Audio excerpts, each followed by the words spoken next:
الله وبركاته. إن الحمد لله نحمده ونستعينه ونستغفره ونعوذ بالله من شرور أنفسنا ومن سيئات أعمالنا. من يهده الله فلا مضل له ومن يضلل فلا هادي له، وأشهد أن لا إله إلا الله وحده لا شريك له، وأشهد أن محمدًا عبده ورسوله। أما بعد،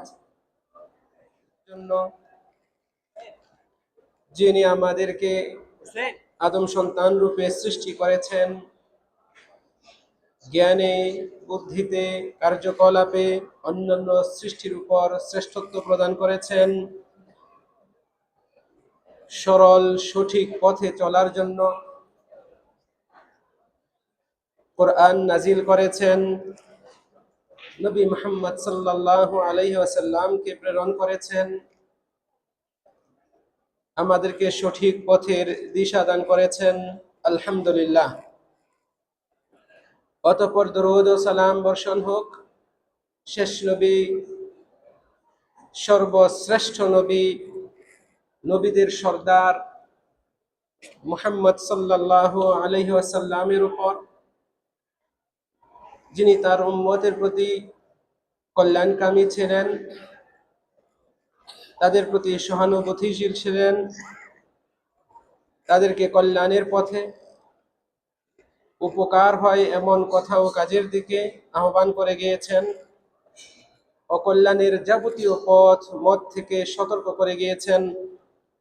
আল্লাহ তাআলা তার উপর, তার পরিবারবর্গ এবং সকল সাহাবীর উপর শান্তি, রহমত ও বরকত নাজিল করুন, আল্লাহুম্মা আমিন। সম্মানিত বাংলা ভাষী মুসলিম বৃন্দ, আল্লাহ রাব্বুল আলামিনের প্রিয় বান্দাগণ, মসজিদে নববীর ঠিক এই জায়গায় নিয়মিত কোরআন ও সুন্নাহের আলোকে বয়ান পেশ করা হয়। আমি আজকে আপনাদের সামনে আমাদের প্রিয় নবী মুহাম্মদ সাল্লাল্লাহু আলাইহি ওয়াসাল্লামের একটি হাদিস উপস্থাপন করব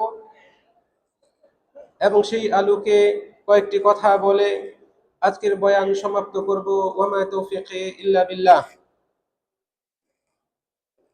আব্দুল্লাহ বিন উমর রাদিয়াল্লাহু আনহু হতে বর্ণিত, তিনি বলছেন যে রাসূলুল্লাহ সাল্লাল্লাহু আলাইহি ওয়াসাল্লাম বলেছেন, সালাসাতুন লা ইয়ানজুরুল্লাহু ইলাইহিম ইয়াওমাল কিয়ামাহ, তিন ধরনের ব্যক্তির দিকে কিয়ামতের দিন আল্লাহ সুবহানাহু ওয়া তাআলা তাকাবেনই না। তারা হচ্ছে আল-আক লিওয়ালিদাইহি, পিতামাতার অবাধ্য সন্তান, ওয়াল মারআতুল মুতারাজ্জিলা, পুরুষের বেশ ধারণকারিণী মহিলা, ওয়াদ দাইয়ুস, এবং দাইয়ুস পুরুষ ব্যক্তি,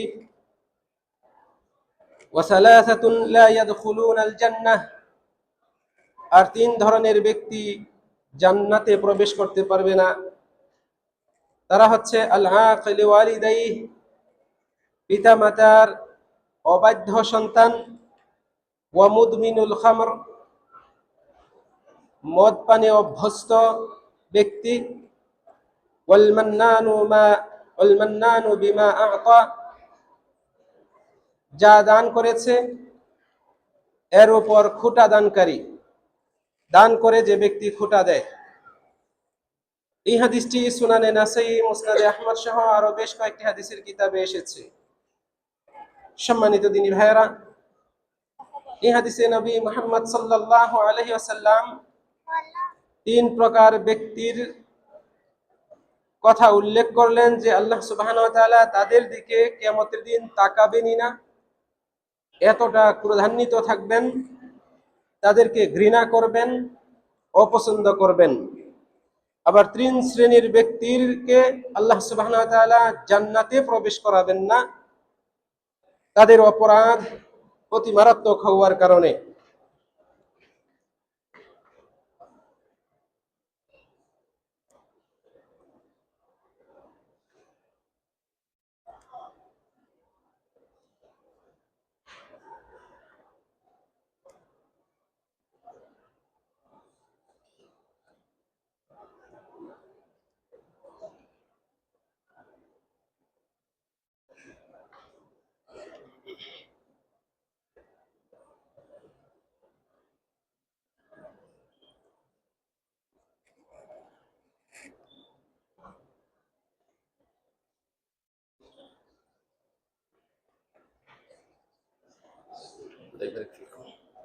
সম্মানিত দিনী ভাইয়েরা, এই 3 শ্রেণীর ব্যক্তিরা হচ্ছে, তাদের মধ্যে সর্বপ্রথমেই রাসূল সাল্লাল্লাহু আলাইহি সাল্লাম উল্লেখ করলেন পিতামাতার অবাধ্য সন্তান। এরপরে ওই নারী যে পুরুষের বেশভূষা ধারণ করে চলাফেরা করে, আর 3 নম্বরে বললেন দাইয়ুস ব্যক্তি। আবার যারা জান্নাতে প্রবেশ করতে পারবে না, এই 3 শ্রেণীর ব্যক্তিদের ক্ষেত্রেও রাসূল সাল্লাল্লাহু আলাইহি ওয়াসাল্লাম উল্লেখ করলেন সর্বাগ্রে পিতামাতার অবাধ্য ব্যক্তি, তারপরে বলছেন মদ্যপ ব্যক্তি, এবং যে দান করে খোঁটা দেয় এরকম ব্যক্তি। প্রকৃতপক্ষে প্রথম এবং দ্বিতীয় শ্রেণীর উভয় শ্রেণীর ব্যক্তিদের পরিণতি একই হবে।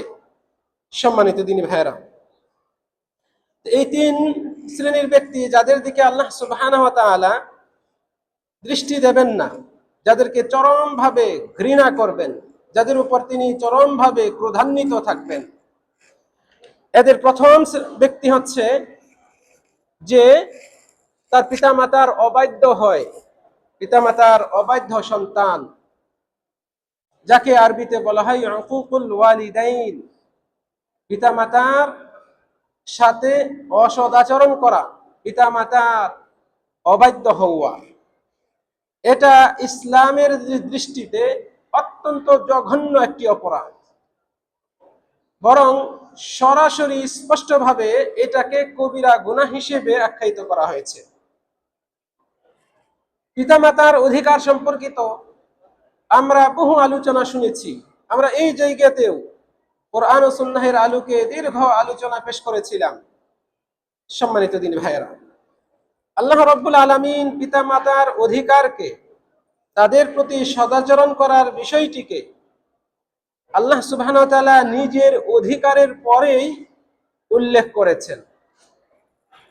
যেমন সূরা বনী ইসরাঈলে আল্লাহ রাব্বুল আলামিন বলছেন ওয়া ক্বাযা রাব্বুকা আল্লা তা'বুদু ইল্লা ইয়াহ ওয়া বিল ওয়ালিদাইনি ইহসানা।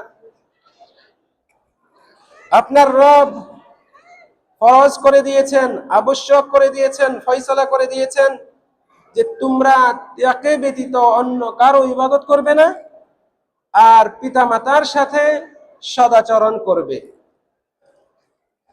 পিতামাতা উভয় অথবা তাদের কোনো একজন যদি বার্ধক্যে পৌঁছে, তাদের সামনে উফ শব্দটি উচ্চারণ করবে না, তাদেরকে ধমক দেবে না, বিনম্রতার বাহুকে তাদের সামনে নত রাখবে। এইভাবে আল্লাহ সুবহানাহু ওয়া তাআলা পিতামাতার সাথে সদাচরণ করতে আদেশ করেছেন। সেই সাথে আল্লাহ রাব্বুল আলামিন পিতামাতার সাথে সদাচরণ করার একটি শ্রেষ্ঠ উপায় এখানে উল্লেখ করেছেন, সেটা হচ্ছে পিতামাতার জন্য সর্বদা দোয়া করা। ওয়াকুর রাব্বিরহামহুমা কামা রাব্বায়ানি সগীরা। এবং তুমি বলো, হে আমার রব, আপনি তাদের উপর, আমার পিতামাতার উপর দয়া করুন সেরকম ভাবে আমি ছোট অবস্থায়, নবজাতক অবস্থায়, শৈশবকালে আমাকে আমার পিতামাতা যেমন আগলে রেখেছে স্নেহ মায়া মমতা দিয়ে, আপনি সেভাবে আমার পিতামাতাকে তাদের উপর দয়া করুন, অনুগ্রহ করুন। এই দোয়াটি আল্লাহ সুবহানাহু ওয়া তাআলা তার বান্দাদেরকে শিখিয়েছেন যেন তারা নিজ নিজ পিতামাতার জন্য করে। সম্মানিত দিনী ভাইয়েরা, আল্লাহ রাব্বুল আলামিন কোরআনের বহু আয়াতে পিতামাতার প্রতি সদাচরণ করতে আদেশ করেছেন, উদ্বুদ্ধ করেছেন। আমাদের নবী মুহাম্মদ সাল্লাল্লাহু আলাইহি ওয়াসাল্লাম বলছেন, আমি কি তোমাদেরকে সবচেয়ে বড় গুনাহ সম্পর্কে সংবাদ দিব না? আলা উনাব্বিউকুম বিআকবারিল কাবায়ের। আমি কি তোমাদেরকে সবচেয়ে বড় কবিরা গুনাহ সম্পর্কে সংবাদ দিব না? 3 বার এই কথা বললেন। সাহাবারা বললেন, হ্যাঁ হে আল্লাহর রাসূল, আপনি আমাদেরকে জানান। রাসূল সাল্লাল্লাহু আলাইহি ওয়াসাল্লাম বললেন, আল ইশরাকু বিল্লাহ ওয়া উকুকুল ওয়ালিদাইন। আল্লাহর সাথে শরীক করা আর পিতামাতার অবাধ্য হওয়া। রাসূল সাল্লাল্লাহু আলাইহি ওয়াসাল্লাম এভাবে হেলান দিয়ে বসে এই কথাগুলো বলছিলেন। তারপরে সোজা হয়ে বসলেন। সোজা হয়ে বসে তিনি বললেন, আলা ওয়া কওলু যুর, জেনে রাখো, এবং মিথ্যা বলা, মিথ্যা সাক্ষ্য দেওয়া, এটাও জঘন্য কবিরা গুনাহের অন্তর্ভুক্ত। কবিরা গুনাহ সবগুলোই সমপর্যায়ের নয়, যা এই হাদিস থেকে বোঝা যায়। রাসূল সাল্লাল্লাহু আলাইহি ওয়াসাল্লাম বলেন, আলা উনাব্বিউকুম বিআকবারিল কাবাইর, কবিরা গুনাহগুলোর মধ্যে থেকে সবচেয়ে মারাত্মক আরো বড় গুনাহ সম্পর্কে কি আমি তোমাদেরকে তথ্য দেব না? মাত্র 3টি অপরাধের কথা রাসূল সাল্লাল্লাহু আলাইহি ওয়াসাল্লাম উল্লেখ করলেন। এক নম্বরে আল্লাহর সাথে শিরিক করা। এটা আমরা মুসলমানগণ, আশা করছি আমরা অধিকাংশ মুসলমানগণই কম বেশি এ সম্পর্কে জানি যে শিরকের অপরাধ জঘন্যতম অপরাধ। এই অপরাধ আল্লাহ রাব্বুল আলামিন বান্দার একনিষ্ঠ তওবা ছাড়া ক্ষমা করেন না। এর চেয়ে মারাত্মক অপরাধ আর নেই। এরপরেই রাসূল সাল্লাল্লাহু আলাইহি ওয়াসাল্লাম উল্লেখ করলেন পিতা মাতার অবাধ্য হওয়া এবং মিথ্যা সাক্ষ্য দেওয়া। সম্মানিত দিনী ভাইরা, কাজেই পিতা মাতার হক আদায় করা, পিতা মাতার সাথে সদাচরণ করা, এটা যেমন আল্লাহ রাব্বুল আলামিন এর আদেশ পালন করা হয়, বিনিময়ে তার সন্তুষ্টি অর্জন করা হয়, তেমনি এটা এমন বান্দার জন্য জান্নাতকে অবধারিত করে দেয়। সম্মানিত দিনী ভাইয়েরা, আমাদের নবী মুহাম্মদ সাল্লাল্লাহু আলাইহি ওয়াসাল্লাম এই মর্মে আরো বহু হাদিসে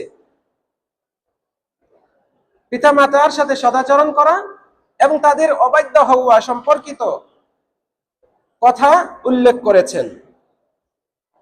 যেমন তিনি বলেছেন, আরবাউন হাক্কুন আলাল্লাহ আল্লা ইউদখিলাহুমুল জান্নাহ ওয়ালা ইউযীকাহুম নাঈমাহা, 4 রকমের মানুষকে জান্নাতে প্রবেশ না করানো এবং তাদেরকে জান্নাতের নিয়ামত ভোগ করতে না দেওয়া, এটা আল্লাহর হক, আল্লাহর দায়িত্ব হয়ে যায় 4 ধরনের ব্যক্তির উপর।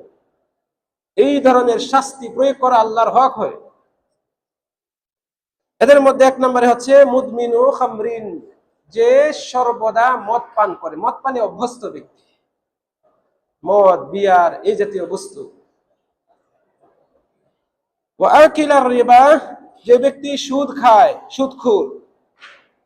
ওয়া আকিলা মালাল ইয়াতীম, এবং ইয়াতীমের সম্পদ যে ভক্ষণ করে, এরকম ব্যক্তি।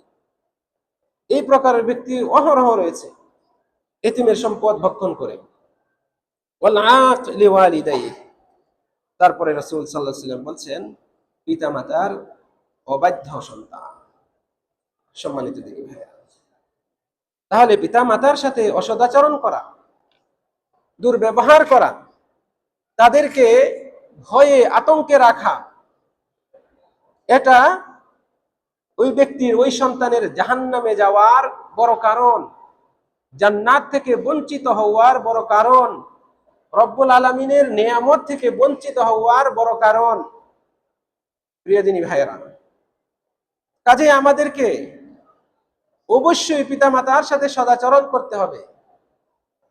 যাদের পিতা রয়েছে, মাতা রয়েছে, উভয় অথবা দুজনের কোনো একজন জীবিত রয়েছেন, আপনার প্রয়োজনের আগে তাদের প্রয়োজনকে প্রাধান্য দিন, তাদের খোঁজ খবর রাখুন, ঔষধপত্রের ব্যবস্থা করুন, পছন্দনীয় খাবার ও পোশাক আদির ব্যবস্থা করুন, তাদের মুখে হাসি ফোটানোর চেষ্টা করুন, তাদেরকে সাথে রাখার চেষ্টা করুন। স্ত্রী সন্তান নিয়ে আলাদা বাসা ভাড়া করে বা বাসা বানিয়ে সেখানে নিজেরা থাকবেন আর বাবা মাকে আলাদা রাখবেন, এইরকম নিষ্ঠুর আচরণ যেন একজন সন্তানের দ্বারা না হয়, বিশেষ করে মুসলিম সন্তান যেন এরকম আচরণ না করে। সম্মানিত দিনী ভাইরা, এই যে কথাগুলো বললাম, এগুলোর উল্টো যা রয়েছে, এগুলো সবই পিতা মাতার সাথে সদাচরণ করার শামিল।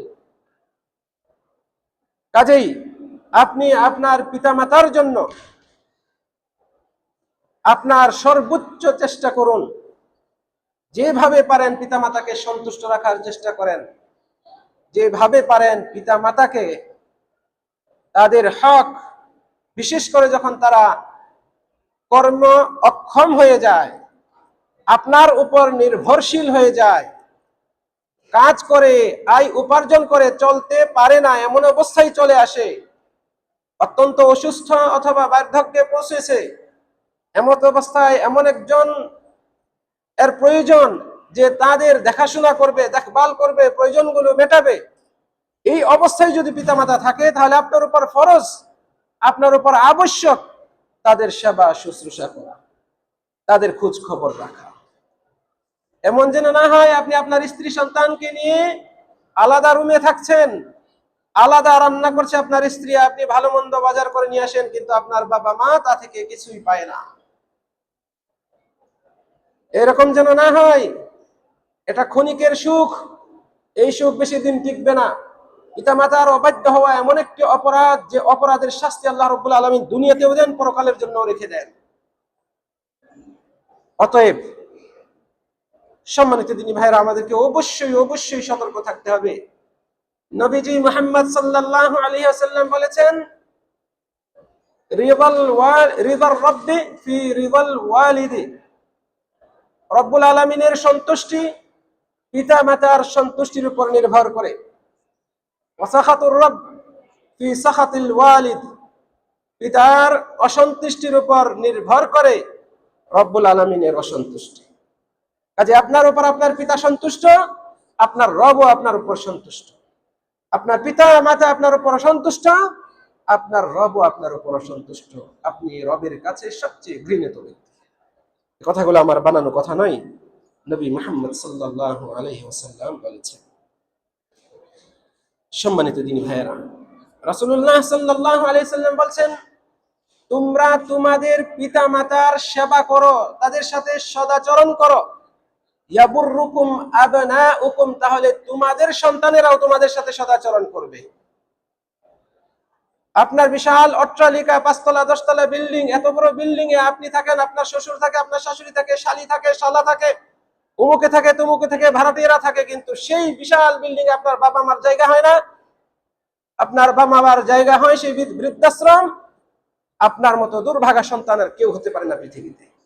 আপনি যতই শিক্ষিত হন, আপনি যতই ধন দৌলত সম্মানের অধিকারী হন না কেন, রব্বুল আলামিনের কাছে আপনার মূল্য একটা মাছির চেয়েও নিকৃষ্ট। সম্মানিত দিনী ভাইরা, কাজে আমরা ওই সন্তান হতে চাই না। আমরা মুসলমানগণ ওই সন্তান হতে চাই না যে সন্তান তার বৃদ্ধ পিতা মাতাকে বৃদ্ধাশ্রমে রেখে আসে, যেখানে গিয়ে এই বৃদ্ধ পিতা মাতা চোখের পানি ফেলে আর অতীত স্মরণ করে এই সন্তানকে কত কষ্ট করে লালন পালন করেছি, এই সন্তানের মুখে হাসি ফোটানোর জন্য কি না করেছি, আজ এই সন্তান আমাকে এইভাবে দূরে ঠেলে দিল। এই কান্না প্রত্যেকটা সদস্য যারা বৃদ্ধাশ্রমে রয়েছেন তাদের। অতএব প্রিয় দিনী ভাইরা, এই নির্মমতা, এই ভয়াবহ আচরণ, এই জঘন্য মন মানসিকতা আমাদের যারা যেন তৈরি না। আমরা আমাদের পিতা মাতার সেবা শুশ্রূষা করি, আমাদের সন্তানরাও ইনশাআল্লাহ আমাদের সেবা শুশ্রূষা করবে। আমরা নিজেরা যেমন ইসলামকে প্রাধান্য দিয়ে এর বিধানগুলো মেনে চলবো, সন্তানদেরকেও এমন সুশিক্ষায় শিক্ষিত করব, এর সুফল আমরা ইহকালে এবং পরকালে উভয়কালেই ভোগ করতে পারবো ইনশাআল্লাহ। সুপ্রিয় দিনী ভাইরা, যারা নিজ পিতা মাতা উভয়কে অথবা কোনো একজনকে বার্ধক্যকালে পেল কিন্তু তাদের সেবা করে জান্নাতে যেতে পারলো না, নবী সাল্লাল্লাহু আলাইহি সাল্লাম তাদের জন্য বদদুয়া করেছেন এই দুনিয়াতে, রগিমা আনফু, রগিমা আনফু, রগিমা আনফু, তার নাক, ওই ব্যক্তির নাক ধুলাই ধূসরিত হোক, অপমানিত, লজ্জিত, অপদস্থ, পর্যুদস্থ হোক। 3বার এই কথা বললেন রাসূলুল্লাহ সাল্লাল্লাহু আলাইহি ওয়াসাল্লাম। এরপরে এই অপরাধীকে, যার ব্যাপারে তিনি এই কথা বললেন, উল্লেখ করছেন, এমন ব্যক্তি হচ্ছে সে যে তার পিতামাতা উভয়কে অথবা কোনো একজনকে বার্ধক্যকালে পেয়েছে অথচ তাদের সেবা করে জান্নাতে যেতে পারবে। তাহলে আপনার পিতামাতার আপনি সেবা করুন, আপনি আপনার সাধ্য অনুপাতে তাদের খোঁজ খবর নিন। আপনার দ্বারা যেন এমন আচরণ ফুটে না উঠে আপনার বাবা আপনার সাথে কথা বলতে ভয় পায়, আপনার কাছে তার বিশেষ প্রয়োজন যা রয়েছে সেটা বলতে ভয় পায়, শীতে কষ্ট পাচ্ছে, শীতের জামা নাই, ছিঁড়ে গিয়েছে, পুরাতন হয়ে গেছে, পরার মতো অবস্থায় নেই, বাবা আমাকে এটা কেটে দাও, একটা জ্যাকেট কিনে দাও, এই কথা বলতে দ্বিধাবোধ করছে। ছেলে মাইন্ড করবে, কি বলবে, পুত্রবধূ আবার কি বলে। এইরকম সিচুয়েশন, এইরকম পরিস্থিতি, এরকম অবস্থা যেন আপনি তৈরি না করেন। আপনার বাবা, আপনার মা আপনার জান্নাতের দুয়ার, হুমা জান্নাতুকা ওয়া নারুকা। আপনার বাবা মা হচ্ছে আপনার জান্নাত অথবা আপনার জাহান্নাম। অতএব পিতামাতাকে অবহেলা নয়। আপনার পিতামাতা উভয় কেউ নাই, জীবিত নাই, তারপরেও আপনার করণীয় আছে। পিতামাতা মারা যাওয়ার পরেও জীবিত সন্তানের কর্তব্য রয়েছে, কিছু করতে পারে পিতামাতার জন্য। নবী সাল্লাল্লাহু আলাইহি ওয়াসাল্লাম শিখিয়েছেন পিতামাতার জন্য, মৃত পিতামাতার জন্য আমরা কিছু করতে পারি। যেন এক সাহাবী এসে জিজ্ঞেস করেছেন, রাসূল সাল্লাল্লাহু আলাইহি ওয়াসাল্লাম শিখিয়েছেন পিতামাতার মাধ্যমে যারা আমার আপনার আত্মীয় হয়েছে তাদের সাথে সুসম্পর্ক বজায় রাখা, তাদের খোঁজ খবর রাখা। নানা নানি, দাদা দাদি, চাচা মামা, খালা ইত্যাদি, এই যে যাদের সাথে আমার সম্পর্ক হয়েছে, কার মাধ্যমে? পিতার মাধ্যমে অথবা মায়ের মাধ্যমে। এই সমস্ত আত্মীয়দের সাথে সুসম্পর্ক বজায় রাখা, এর মাধ্যমে আপনি আপনার পিতার সাথে সদাচরণ করলেন, এর সওয়াব আপনি পাবেন। পিতা মাতা যাদের সাথে ভালো সম্পর্ক ছিল, বন্ধুত্ব ছিল, তাদের সাথে সদাচরণ করা, পিতা মাতার জন্য দান সদকা করা, পিতা মাতার জন্য দুহাত তুলে রব্বুল আলামিনের কাছে দোয়া করা, সম্ভব হলে সাধ্যে থাকলে পিতা মাতার জন্য হজ বা উমরা করে দেওয়া, এগুলো মৃত পিতা মাতার জন্য জীবিত সন্তান করতে পারে। এর মাধ্যমেও মৃত পিতা মাতার প্রতি সদাচরণ প্রকাশ পায়। পিতা মাতার যদি ঋণ থাকে অথবা কোনো ওসিয়ত থাকে, বৈধ ওসিয়ত, শরীয়ত সম্মত ওসিয়ত, তাহলে সেটা যথাসম্ভব যত দ্রুত পালন করা, বাস্তবায়ন করার প্রচেষ্টা করা, এগুলো কর্তব্য। সুপ্রিয় দিনী ভাই, তাহলে পিতা মাতার সাথে যারা অসদাচরণ করে তাদের নসিবে রব্বুল আলামিনের সন্তুষ্টি নেই, রব্বুল আলামিন তাদের দিকে তাকাবেনই না, এতটা ক্রোধান্বিত হবেন। প্রিয় দিনী ভাইরা, এটা কত লজ্জাজনক, কত অপমানজনক এবং কত আফসোস ও পরিতাপের কারণ হবে কাল কিয়ামতের দিন। আমার ভাষা নেই এটা আপনার কাছে সেভাবে উপস্থাপন করা, এত লজ্জাজনক অবস্থা হবে।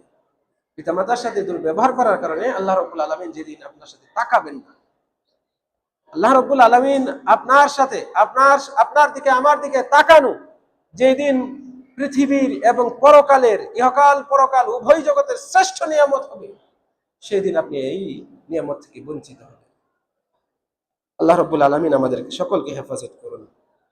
প্রিয় দিনী ভাই, তারপরে নবীজি সাল্লাল্লাহু আলাইহি ওয়াসাল্লাম বললেন, ওয়াল মারআতুল মুতারাজ্জিলা, নারীর, পুরুষের বেশ ধারণকারিণী নারী, যে মহিলা পুরুষের বেশ ধারণ করে চলাফেরা। এই বেশ ধারণ করা শুধু বাহ্যিক পোশাক পরিধান করার সাথে সম্পর্কিত নয়, কথাবার্তা, চাল চলন, আর পোশাক আশাক তো রয়েছে, সাজসজ্জা, এগুলো সবই এর অন্তর্ভুক্ত হবে, সবই এর অন্তর্ভুক্ত হবে। কাজেই একজন মুসলিম রমণী, সে প্রকৃতপক্ষে রমণীদের যে গুণ বৈশিষ্ট্য, এই বৈশিষ্ট্য নিয়ে চলবে, এতেই তার জন্য কল্যাণ রয়েছে ইহকালীন এবং পরকালীন। কোন নারী যদি পুরুষের পোশাক পরিধান করে, পুরুষের বেশ ধারণ করে, পুরুষালী ভাব নিয়ে চলাফেরা করে, পুরুষালী ভাব নিয়ে কথাবার্তা বলে, তাহলে এমন ব্যক্তির পক্ষেও, এমন নারীর পক্ষেও আল্লাহ রব্বুল আলামিন এর দিদার জুটবে না, রব্বুল আলামিন তার দিকে তাকাবেনই না, রব্বুল আলামিন তার দিকে তাকাবেনই না। রাসূলুল্লাহ সাল্লাল্লাহু আলাইহি ওয়াসাল্লাম এমন নারীদেরকে লানত করেছেন, অভিশাপ করেছেন। হাদিসে এসেছে রাসূল সাল্লাল্লাহু আলাইহি ওয়াসাল্লাম বলছেন, লাআনান নবী, হাদিস এসেছে যে লাআনান নবী সাল্লাল্লাহু আলাইহি ওয়াসাল্লাম আল মুতাশাব্বিহিনা মিনার রিজালি বিন নিসা ওয়াল মুতাশাব্বিহাতি মিনান নিসাই বির রিজাল। নবী সাল্লাল্লাহু আলাইহি ওয়াসাল্লাম ওই সমস্ত নারীদেরকে লানত করেছেন যারা পুরুষের বেশভূষা ধারণ করে, অনুরূপভাবে ওই সমস্ত পুরুষদেরকেও লানত করেছেন যারা নারীদের বেশভূষা ধারণ করে। সম্মানিত দিনী ভাইয়েরা, আল্লাহ রাব্বুল আলামিন নারীদেরকে জাহিলি যুগে যেমন নারীরা যেভাবে পর্দার বাইরে থেকে সমাজে বেপর্দা হয়ে চলাফেরা করতো এই ব্যাপারে সতর্ক করেছেন, এই রকম আচরণ যেন এই নারীরা, এই যুগের নারীরা, এই উম্মতের নারীরা, মুমিন নারীরা না করে সেদিকেও তিনি ইঙ্গিত করে সতর্ক করেছেন। আল্লাহ রাব্বুল আলামিন বলছেন ওয়ালা তাবাররাজনা তাবাররুজাল জাহিলিয়াতিল উলা, তোমরা জাহিলি যুগের, পূর্ব যুগের নারীদের মতো তোমাদের সৌন্দর্য প্রকাশ করে বেরিয়েও না। অন্য হাদিসে এসেছে রাসূল সাল্লাল্লাহু আলাইহি ওয়াসাল্লাম বলছেন যে রাসূল সাল্লাল্লাহু আলাইহি ওয়াসাল্লাম লানত করেছেন ওই ব্যক্তিকে যে নারীর পোশাক পরিধান করে, ওয়াল মারআতু তালবিসু লিবসাতার রাজুলি, অনুরূপভাবে ওই মহিলাকেও লানত করেছেন যে পুরুষের পোশাক পরিধান করে। তাহলে এইখানে এই যে দলিলগুলো উল্লেখ করলাম, এ থেকে আমাদের কাছে সুস্পষ্ট হয় এটা শুধু নারীদের জন্য নির্দিষ্ট নয়, বরং উভয় লিঙ্গের জন্যই এটা বিধান। নারী পুরুষের বেশভূষা ধারণ করতে পারবে না, পুরুষও নারীর বেশভূষা ধারণ করতে পারবে না। কোনো পুরুষ মেয়েলি ভাব নিয়ে যেন না চলে, কোনো নারী যেন পুরুষালী ভাব নিয়ে না চলে। অনুরূপভাবে পোশাক পরিচ্ছদ এবং অন্যান্য বিষয় এগুলো যেন ধারণ না করে। আমাদের সমাজে, মুসলিম সমাজে এই বিষয়টি এখন বর্তমানে ব্যাপক হারে প্রচলন হচ্ছে। বিশেষ করে কলেজ ভার্সিটি পড়ুয়া উঠতি বয়সী নারীরা তাদের পোশাক আশাক এখন অহরহ দেখা যাচ্ছে তারা পুরুষদের সাথে টেক্কা দিয়ে শুধুমাত্র নামে, স্টিকারে, কোম্পানির ভেদে পার্থক্য রেখে পোশাকগুলো পরিধান করছে। গেঞ্জি, প্যান্ট, টি শার্ট ইত্যাদি ইত্যাদি যে পোশাকগুলো। তাছাড়া যেখানে পুরুষের টাকনুর উপরে কাপড় পরার নির্দেশ দেওয়া হয়েছে, ইসলামে বাধ্যবাধকতা রয়েছে, আর নারীদের পা ঢেকে রেখে চলার বাধ্যবাধকতা রয়েছে, সেখানে সম্পূর্ণ উল্টা দৃশ্য।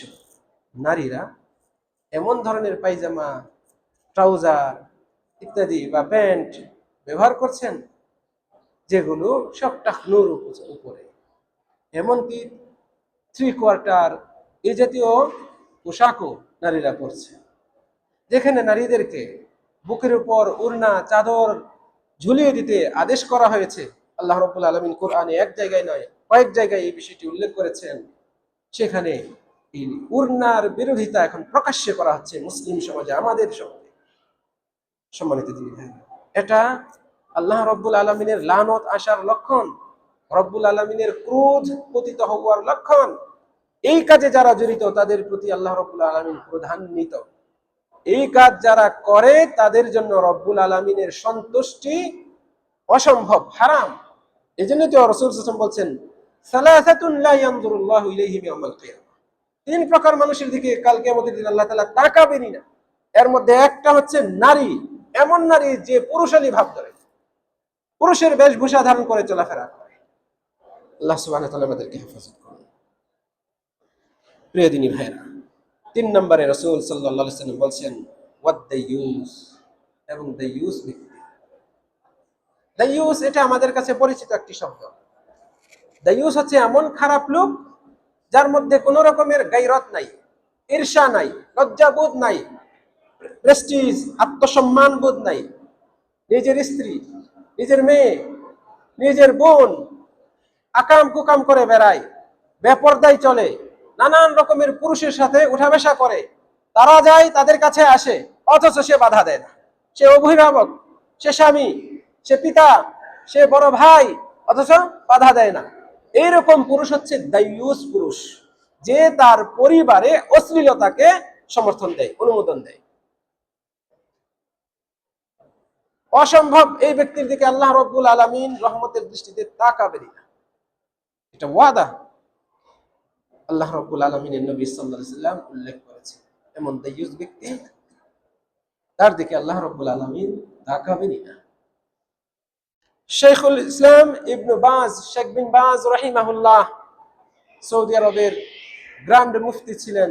তিনি দায়ুস ব্যক্তির সংজ্ঞায় বলছেন, হুয়াল্লাযী ইয়ারদাল ফাহিশা ফি আহলিহি, যে তার পরিবারের মাঝে অশ্লীলতা, নোংরামিকে সমর্থন দেয় এবং এই কাজে সন্তুষ্ট থাকে, মেনে নেয়, অনুমোদন দেয়। এমন ব্যক্তি হচ্ছে দায়ুস ব্যক্তি। তার স্ত্রী কখন বাসা থেকে বের হলো, কার সাথে ঘুরতে গেল, কোনো খোঁজ খবর নেয় না, এতে তার কিছু আসে যায় না। নিজের মেয়ে স্কুল বা কলেজ বন্ধ হয়েছে, এতটা সময় বন্ধ হয়, ভার্সিটি বন্ধ হয়, বাসায় ফিরতে ফিরতে এতটা সময় লাগে, অথচ ঘন্টার পর ঘন্টা দেরি করে আসে। মেয়ে কার সাথে মিশছে খোঁজ খবর নেয় না, জিজ্ঞাসাবাদ করে না। বাসায় স্ত্রীর কাছে অমুক পুরুষ এসেছে, তার বাল্য জীবনের অথবা স্কুল কলেজ জীবনে, ভার্সিটি জীবনের, ভার্সিটি লাইফের বন্ধু এসেছে, পুরুষ বন্ধু।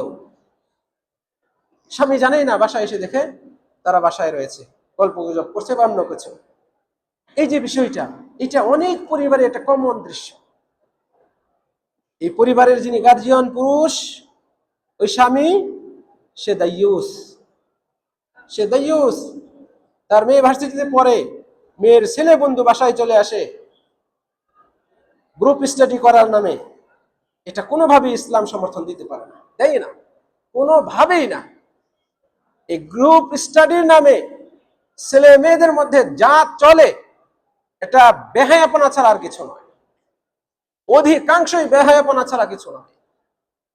কাজেই আপনার মেয়ের সাথে যেন ছেলে বন্ধু এই গ্রুপ স্টাডির নামে না আসে আপনার বাসায়, আপনার মেয়েও যেন কোনো ছেলে বন্ধুর বাসায় না যায়, আপনার দায়িত্ব। এই যুগ আধুনিক যুগ, এই যুগ আর অন্ধ বিশ্বাস করার যুগ নেই। আপনার মেয়ে আপনার সামনে যত ভালো ভাবে কথা বলুক, আপনার ছেলে আপনার সামনে যত ভালোভাবে কথা বলুক না কেন, আপনি অভিভাবক, আপনাকে অবশ্যই খোঁজখবর নিতে হবে।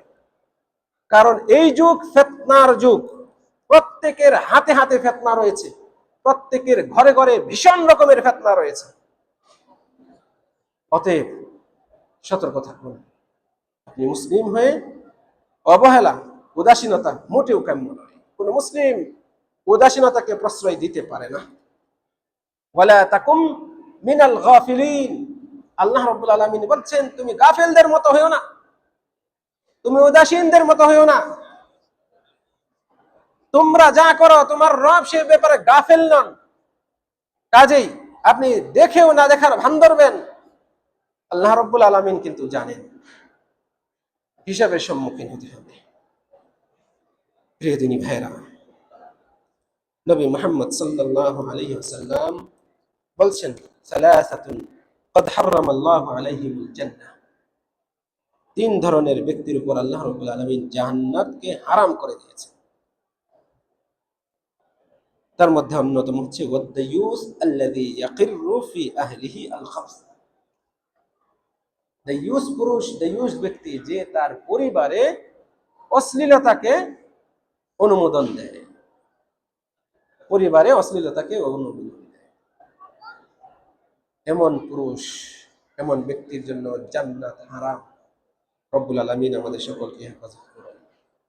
এই তিন শ্রেণীর ব্যক্তি, পিতামাতার অবাধ্য সন্তান, নারী যে পুরুষের বেশ ধারণ করে, এবং দায়ুস, এই তিন শ্রেণীর ব্যক্তির দিকে আল্লাহ সুবহানাহু ওয়া তাআলা তাকাবেনই না কাল কিয়ামতের দিন। এই হাদিসের পরের অংশে রাসূল সাল্লাল্লাহু আলাইহি ওয়াসাল্লাম বলছেন, আর তিন শ্রেণীর ব্যক্তির দিকে, ব্যক্তিকে আল্লাহ রাব্বুল আলামিন জান্নাত দেবেন না, জান্নাতে প্রবেশ করাবেন না, জান্নাতের নিয়ামতও তাকে আস্বাদন করাবেন। এই তিন শ্রেণীর প্রথম ব্যক্তি হচ্ছে সেম ওই ব্যক্তি যারটা প্রথমে আগে উল্লেখ করা হয়েছিল, পিতামাতার অবাধ্য সন্তান। তার দিকে আল্লাহ তাআলা তাকাবেন না, তাকে জান্নাতেও প্রবেশ করাবেন না। অতএব আমরা সতর্ক হই, এটা মহা অপরাধ, জঘন্য অপরাধ। কত সন্তান রয়েছে বাবাকে বলে, আপনি আমাকে কি দিয়েছেন, আমি যে আপনাকে খাওয়াবো পড়াবো, আপনি আমাকে কি দিয়েছেন। নাউজুবিল্লাহ। বাবার অবস্থা ভালো ছিল না, দিন আনতো দিন খায়, দিন আনে দিন খায়, তবুও সাধ্য মতো সে সন্তানকে পড়াশোনা করানোর চেষ্টা করেছে, ভালো মন্দ খাওয়ানোর চেষ্টা করেছে, সাধ্য মতো তাকে ভালো পোশাক পরিধান করার চেষ্টা করেছে, তাকে পিতৃ স্নেহ দিয়ে বড় করেছে। সে বড় হয়ে এখন কাজ করে, ইনকাম করে, বাবা এখন অভাব অনটনে থাকে, ইনকাম নাই, অসুস্থ, মাঝে মধ্যে এটা সেটা আবদার করে, আর ছেলে বিরক্ত হয়ে বাবাকে অথবা মাকে এই জাতীয় কথা বলে। আল্লাহ রব্বুল আলামিন আমাদেরকে হেদায়েত দান করুন। আমাদের দ্বারা যেন এরকম কথা না, আমাদের দ্বারা যেন এরকম কথা না হয়। কখনো বাবা মায়ের সাথে উচ্চ স্বরে ধমক দিয়ে গালিগালাজ করে কথা বলবেন না। পিতামাতাকে গালিগালাজ করা এটাও রব্বুল আলামিনের অসন্তুষ্টি, ক্রোধ এবং শাস্তির বড় কারণ। এখানে 2 নম্বরে রাসূল সাল্লাল্লাহু আলাইহি ওয়াসাল্লাম বলছেন ওয়া মুদমিনু আল খামার, যে মদ্যপ ব্যক্তি, মদ পানে অভ্যস্ত, নিয়মিত মদ পান করে যে ব্যক্তি, এইরকম ব্যক্তি জান্নাতে প্রবেশ করবে না।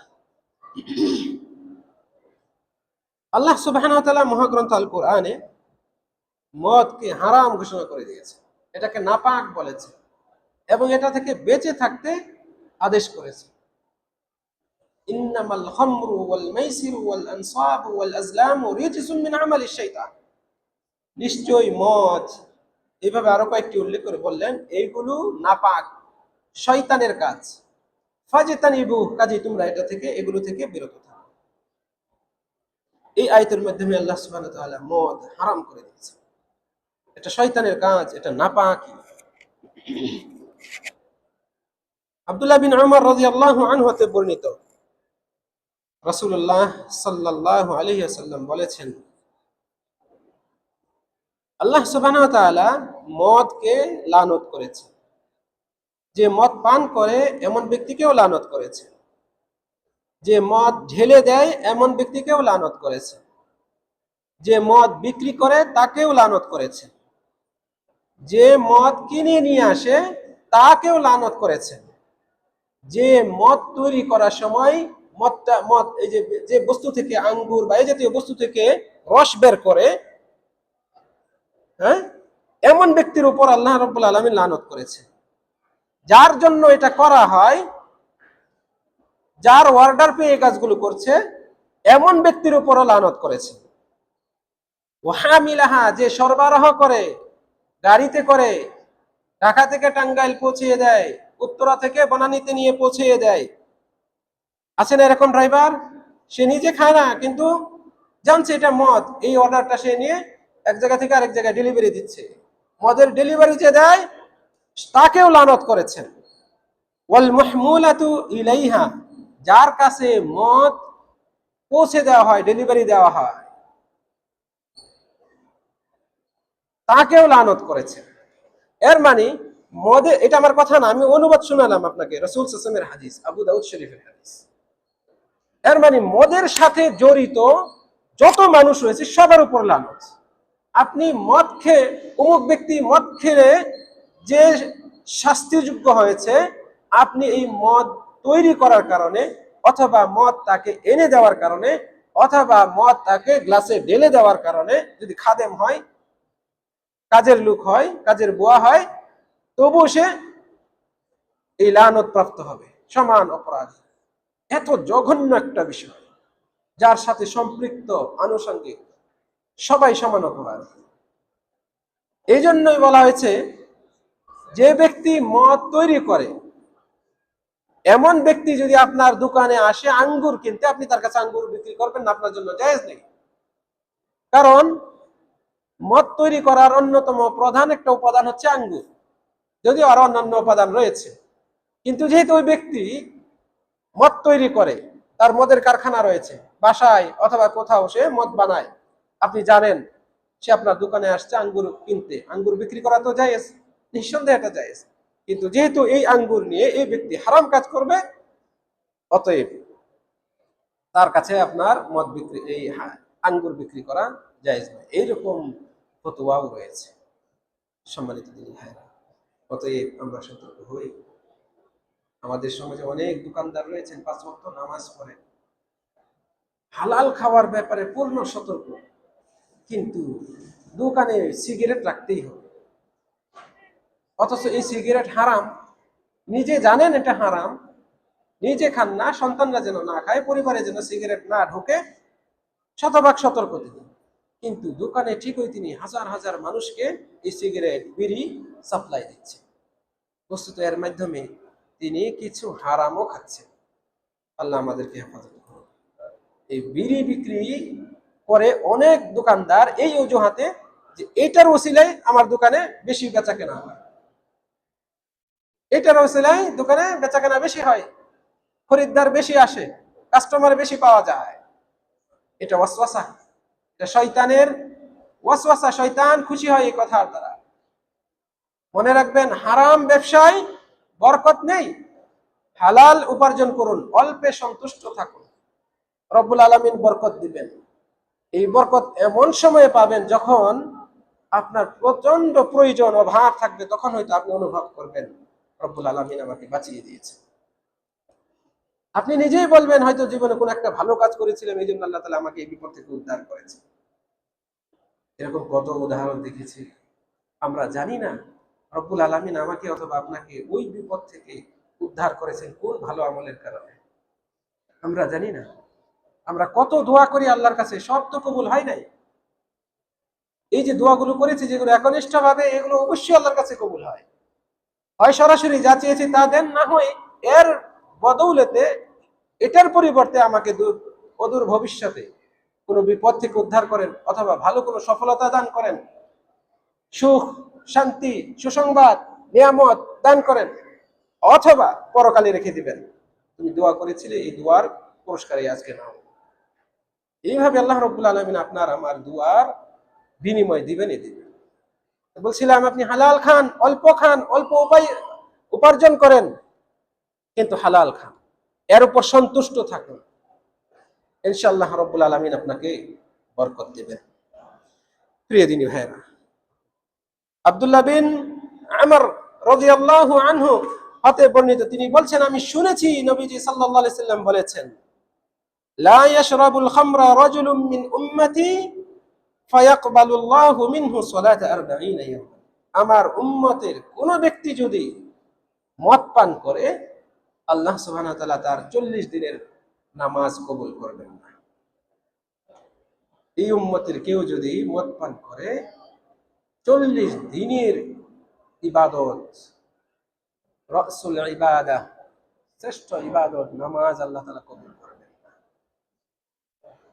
এটা তো একটা অপরাধ, একটা শাস্তি, নামাজ কবুল না হওয়া, ইবাদত কবুল না হওয়া। আরো যে বহু শাস্তি রয়েছে, যেগুলো একটু আগে উল্লেখ করে আসলাম। জান্নাতে প্রবেশ করবে না, জান্নাতের নিয়ামত আস্বাদন করতে পারবে না, জাহান্নামে অবধারিত হয়ে যায়, তার উপর লানত আসে, আরো কত রকমের অপরাধ, মদ্যপ ব্যক্তি। সম্মানিত দিনী ভাইয়েরা, এই যে বিষয়গুলো আলোচনা করছি, এগুলোর সাথে আরো বহু আলোচনা রয়েছে, বহু দলিল রয়েছে, বহু শাখাগত বিষয় রয়েছে। সময়ের বিবেচনায় আমরা সেগুলো আলোচনা করছি না। এগুলোর সাথে আরো অনেক ফিকহি মাসআলা জড়িত রয়েছে, কিন্তু সেগুলো আমাদের এখানে আলোচ্য বিষয় নয়। শুধুমাত্র মূল বা বেসিক ধারণাগুলো দেওয়াই উদ্দেশ্য। এই হাদিসের সর্বশেষে নবী মুহাম্মদ সাল্লাল্লাহু আলাইহি সাল্লাম বলছেন, যে 3 ধরনের ব্যক্তি জান্নাতে প্রবেশ করবে না, তাদের তৃতীয় জন হচ্ছে আল মান্নান বিমা আতা, যা সে দান সদকা করেছে, বিপদে সহযোগিতা করেছে, এটা করার পরে, দান করার পরে ওই লোককে আবার খোঁটা দেয়। এটা অত্যন্ত জঘন্য অপরাধ। এটা যে ব্যক্তি খোঁটা দেয়, দান করে, এই ব্যক্তির যে দিনদারিতা কম, হিতাহিত জ্ঞান কম, আত্মসম্মান নাই, এটার একটা প্রমাণ। আল্লাহ হেফাজত। দান করে, সহযোগিতা করে, ওই অসহায় ব্যক্তিকে আবার সুযোগ পেয়ে খোঁটা দেওয়া, এটা ব্যক্তির যে ভেতরে পাতলামি রয়েছে, পাতলামি বুঝেন তো, মানে তার মধ্যে ভারত্ব নেই, ভারসাম্য নেই, এইরকম ব্যক্তি যাদেরকে মানুষ পছন্দ করে না, এইরকম এত মারাত্মক একটা দিক, আমাদেরকে অবশ্যই সতর্ক থাকতে হবে। দান করে ভুলেও যেন আমরা খুঁটা না দিই। মহাগ্রন্থ আল কোরআনে আল্লাহ সুবহানাহু ওয়া তাআলা বেশ কয়েক জায়গায় এই বিষয়ে আমাদেরকে সতর্ক করেছেন।